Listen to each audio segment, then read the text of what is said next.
What's up, guys? Welcome back to ASAP Mechanics.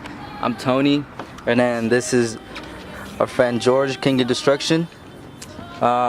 We just started doing a manual swap on this 740. Recently just got this car, doing a manual swap on it. I bought it, it's automatic, but it had a bad transmission. So then I went out and I bought a crashed 540 6-speed so I can swap the manual out of it. That's the car right here.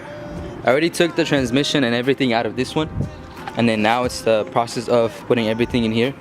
I already started taking out the pedal box out of the 7 Series. I haven't completely taken it out yet, but George right now is breaking the old automatic shift boot thing.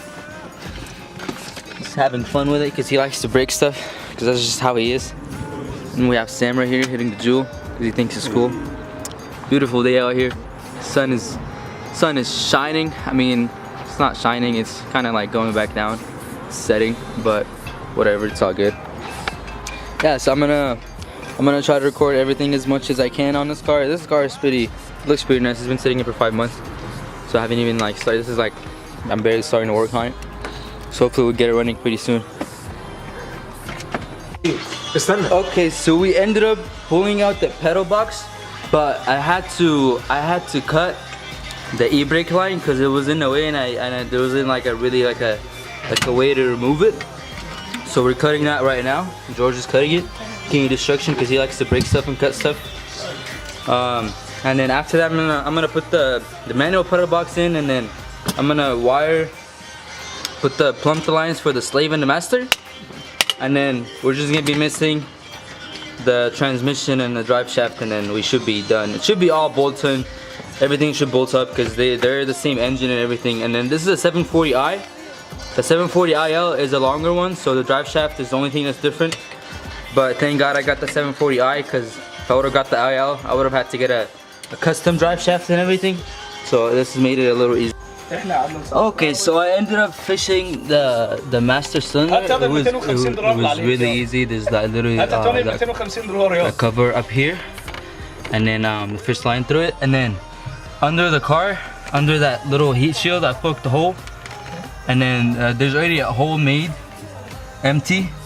It'll come out behind the carpet. You can see right here. These are the lines. This is the line for the slave cylinder that I'm gonna connect to the master. And then I just need to put my pedal box in from the manual car, and then it'll just be the transmission and drive shaft, and we'll be done. Alright, so now we're in the process of putting the pedal box in. I have my friend Sam right here. Sam, show your face, buddy. There you go. He's trying to finesse that pedal box in. I already plumbed the slave and the master. So Sam is in the trying to line up the pedal box. As you can see, we already have 3 pedals down there. We just need to mount them and, you know, figure out how they're gonna mount exactly and everything. So Sam right here, he gave up. So then we got the King of Destruction, George. He's giving it a shot, and then hopefully we'll get it in tonight. So we got Sam back in here. I think George kind of gave up too. It's just helping him. I think Sam got it already. Oh. Wow. Sam for the win. Good job, buddy. Come out. Let me see your progress. Move your hand. Please. Move your hand, please. Wow. Okay. Wow, Sam. Good job, dude. Yes, senor. I mean, it kind of still needs, you know, pedals hooked up and everything, but the box is in place.